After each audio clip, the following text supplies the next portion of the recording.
Breaking చూస్తున్నాం. మాజీ ప్రధాని దేవగౌడ మనవడు ప్రజ్వల్ రేవణ్ణకు జీవిత ఖైదు విధించింది కర్ణాటక కోర్టు.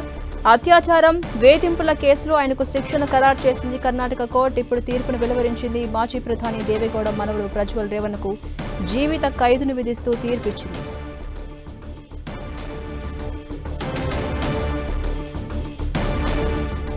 అత్యాచారం వేధింపుల కేసులో మాజీ ప్రధాని దేవగౌడ మనవరు ప్రజ్వల్ రేవణ్ణకు జీవిత ఖైదును విధించింది కర్ణాటక కోర్టు. ఇప్పటికే మనం చూసాం, నిన్న శిక్షను రేపు వెల్లడిస్తామని చెప్పిన నేపథ్యంలో ఇవాళ తీర్పిచ్చింది.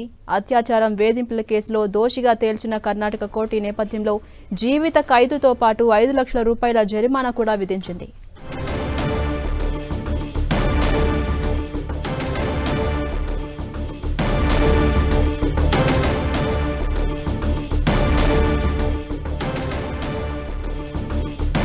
మాజీ ప్రధాని దేవగౌడ మనవడు ప్రజ్వల్ రేవణ్ణకు శిక్ష ఖరారైంది. ఈ నేపథ్యంలో కర్ణాటక కోర్టు తీర్పిచ్చింది. ప్రజ్వల్ రేవణ్ణకు జీవిత ఖైదు శిక్షను విధించింది. అదేవిధంగా దానితో పాటు 5 లక్షల రూపాయల వరకు కూడా జరిమానా విధించింది. మనం చూసాం, అత్యాచారం వేధింపుల కేసులో ఇప్పటి వరకు విచారణ ఎదుర్కొన్నటువంటి ప్రజ్వల్ రేవణ్ణను దోషిగా తేల్చిన కర్ణాటక కోర్టు ఈ నేపథ్యంలో జీవిత ఖైదుతో పాటు 5 లక్షల రూపాయల జరిమానా విధించింది.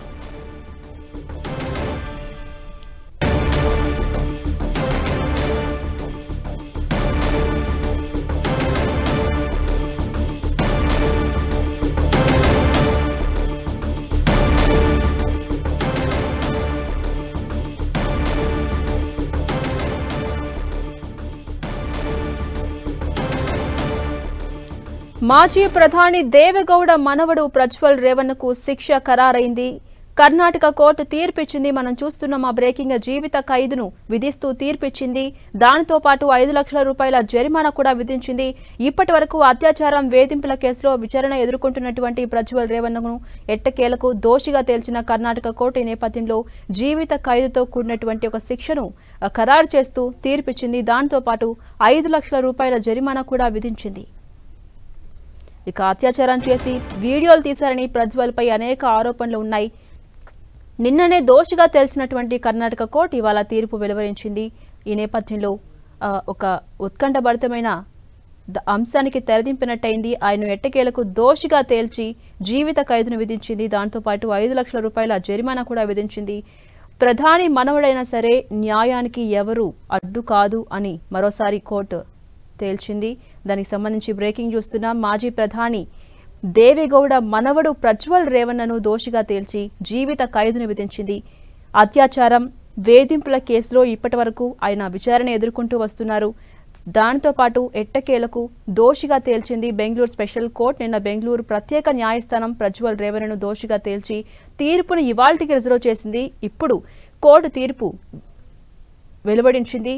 అయితే కోర్టు తీర్పు వెనుకనే ప్రజ్వల్ కంటతడి పెట్టుకున్నారు. హసన్ జిల్లాలోని హలే నరసిరపురలోని గన్నికాడ ఫామ్ హౌస్ లో పనిచేస్తున్న ఒక మహిళపై రేవణ్ణ 2 సార్లు లైంగిక దాడి చేశారని, అంతేకాకుండా ఆ దారుణాన్ని ఫోన్లో రికార్డ్ చేశాడని బాధితురాలు ఫిర్యాదులో పేర్కొంది. 2024 ఎన్నికల సమయంలో ఈ వ్యవహారం కర్ణాటక రాష్ట్ర వ్యాప్తంగా సంచలనం రేపింది. ఇక దీంతో కర్ణాటక వ్యాప్తంగా అప్పట్లో ప్రజ్వల్ రేవణ్ణకి వ్యతిరేకంగా నిరసనలు కూడా చోటు చేసుకున్నాయి. అదేవిధంగా మహిళా సంఘాలు అతని చిత్రపటాలను చెప్పులతో కొడుతూ రేవణ్ణ కాదు కామన్న అంటూ ప్లకార్డులతో ఆందోళనకి దిగారు. దీంతో ఈ కేసు దర్యాప్తును కర్ణాటక సిఐడికి చెందిన స్పెషల్ ఇన్వెస్టిగేషన్ టీంకి అప్పగించింది ప్రభుత్వం. సిఐడి ఇన్స్పెక్టర్ శోభ ఆమె బృందం ఈ దర్యాప్తునకు నాయకత్వాన్ని వహించారు. సిట్ దాదాపు 2000 పేజీల సమగ్ర ఛార్జ్షీట్ను దాఖలు చేసింది. దర్యాప్తు నేపథ్యంలో బృందం మొత్తం 123 కీలక సాక్ష్యాలను పకడ్బందీగా సేకరించింది. కేసు విచారణ 2024 డిసెంబర్ 31న ప్రారంభమైంది.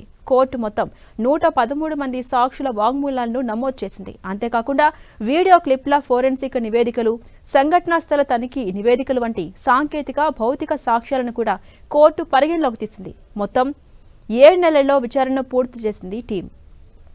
ఇక ఇరుపక్షాల వాదనలు విన్న తర్వాత ప్రత్యేక న్యాయమూర్తి సంతోష్ జూలై 18న తీర్పును రిజర్వ్ చేసి ఆగస్టు 1న వెలువరించారు.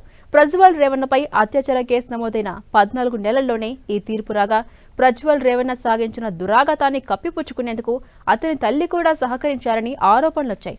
ప్రజ్వల్ తండ్రి రేవణ్ణతో పాటు ఇంటిలపాదికి తానే అన్నం వడ్డించేదాన్నని, ఇలాంటి తనపై అత్యాచారం తగదని చెప్పినా ప్రజ్వల్ వినిపించుకోలేదని బాధితురాలు తన వాంగ్మూలంలో చెప్పడం కర్ణాటకలో తీవ్రంగా సంచలనాన్ని కలిగించింది. ఇక ఇప్పుడు అంతిమ తీర్పుతో ప్రజ్వల్ రేవన్న రాజకీయ భవిష్యత్తు ముగుస్తుంది అనే అంచనాలు వెలువడుతున్నాయి. అలానే బాధితురాలికి న్యాయం అందించడంలో బెంగళూరు కోర్టు తీర్పు ఒక మైలురాయిలుగా నిలిచిందని పలువురు న్యాయ నిపుణులు అభిప్రాయం వ్యక్తం చేస్తున్నారు.